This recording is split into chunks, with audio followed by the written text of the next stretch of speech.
किसान भाइयों, मेरा नाम सचिन पवार है। मैं गांव दोगट से हूँ। देखिए, मेरे द्वारा दी गई जानकारी अगर आपको अच्छी लगती है तो आप मेरे चैनल को सब्सक्राइब करिए। देखिए किसान भाइयों, एक किसान का मेरे पास पर्सन आया था कि सर कितनी डोज लगा सकते हैं सरसों में।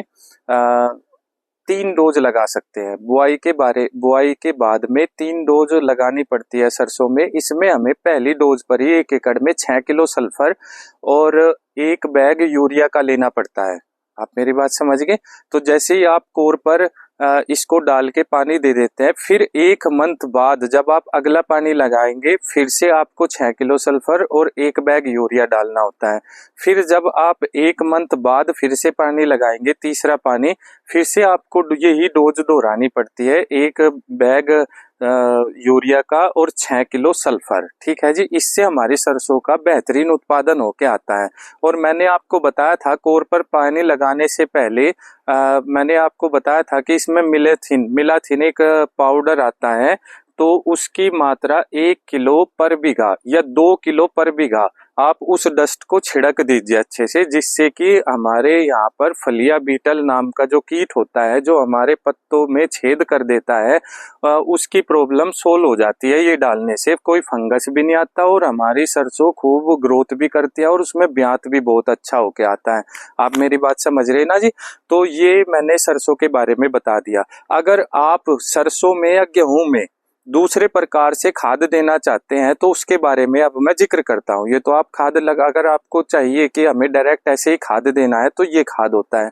दूसरा होता है भट्टी खाद बनाकर सरसों में खाद डालना। वो कैसे डालते हैं? देखिए, हमें क्या करना चाहिए, 1 बैग डीएपी, जैसे सरसों बो रखी है जिस खेत में, उसका एक कॉर्नर ले लीजिए, 1 बैग डीएपी लाइए आप, 1 बैग डीएपी, नीचे पन्नी बिछा लीजिए, 3 बैग ले लीजिए। जैसे आप डीएपी उस पे डाल देते हैं पन्नी पर, तो आप 3 बैग यानी कि उसका 3 गुना मिट्टी डाल दीजिए।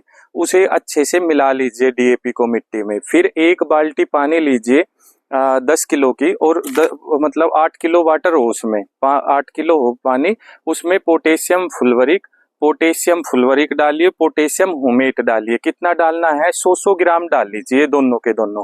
तीसरा मैंने बात की थी वाइसेनोमेटा की। वाइसेनोमेटा अगर आपको नहीं मिलता, वाइसेनोमेटा में होता है सुक्रोज प्लस गोमूत्र, तो आप इसकी जगह पर आधा किलो चीनी डाल लीजिए और उस घोल को बाल्टी में अच्छे तरीके से मिक्स करके उस पे छिड़क दीजिए। ठीक है, जिसमें आपने मिट्टी और डीएपी मिलाया उस पे अच्छी तरीके से छिड़काव कर दीजिए। उसको फावड़े से अच्छे से मिलाकर उसको ढक के रख दीजिए। 6 दिन बाद, आप 3 दिन बाद उसे एक बार और किरोड़ दीजिए अच्छे से। ठीक है ना, मुंह लपेट करके।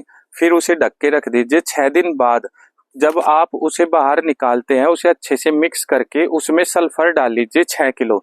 और जो खाद आपने भट्टी खाद तैयार किया है, अब उसको सरसों में डाल दीजिए। ठीक है ना? और सरसों में कितना डालना है, उसका आधा डाल दीजिए। जितना आपने तैयार किया है 1 एकड़ में, 1 बैग डीएपी का तैयार किया था आपने भट्टी खाद, उसमें जितना भी तैयार हुआ हो उसका आधा डाल दीजिए 1 एकड़ में। ठीक है ना? क्योंकि ये 2 एकड़ की डोज बन जाती है 1 बैग डीएपी की, तो आधा ही डाल दीजिए। ऐसे करके भी आप सरसों में खाद डाल सकते हैं। अब इसका लाभ क्या होता है, ये हमारा 6 से 7 दिन में रिजल्ट दे देता है डलते ही भट्टी खाद। अगर आप इसे दूसरे तरीके से डाल लेंगे तो भी 25 से 28 दिन में लगना शुरू होता है और 3 महीने तक लगता है, तो इतना समय हमारे पास नहीं होता। ठीक है जी। तो इसके बारे में भी जानकारी हो गई। अब फास्फोरस क्या करता है हमारी फसलों में? ये जड़ों का विकास करता है फास्फोरस।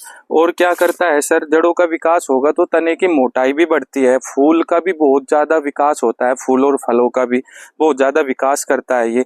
और इसमें फिक्सेशन भी नहीं होता। जो 80% हम डायरेक्ट डीएपी देते हैं अपनी फसल को, उसमें 80% फिक्सेशन हो जाता है।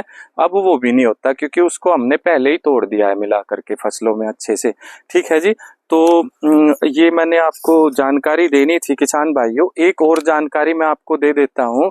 फूल आने से पहले सरसों में स्प्रे भी करना होता है। माहू और चिप्पा जैसे रोग आ जाते हैं इसमें सरसों में, तो फूल आने से पहले आपको एक स्प्रे जरूर करना होता है। आप उसमें ले लीजिए 25 लीटर पानी में, 25 लीटर की जो टंकी होती है उसमें 15 ml प्रोएक्सर ले लीजिए और 15 से 20 ml ले लीजिए आप सिजेंटा का एम्प्लीगो, उसकी अच्छे से स्प्रे करवा दीजिए अपने खेत में, तो बहुत ही बेस्ट रिजल्ट आएगा। आपकी फसल में फिर कोई रोग नहीं आएगा और इसमें सरसों का बहुत ही बेहतरीन उत्पादन होगा।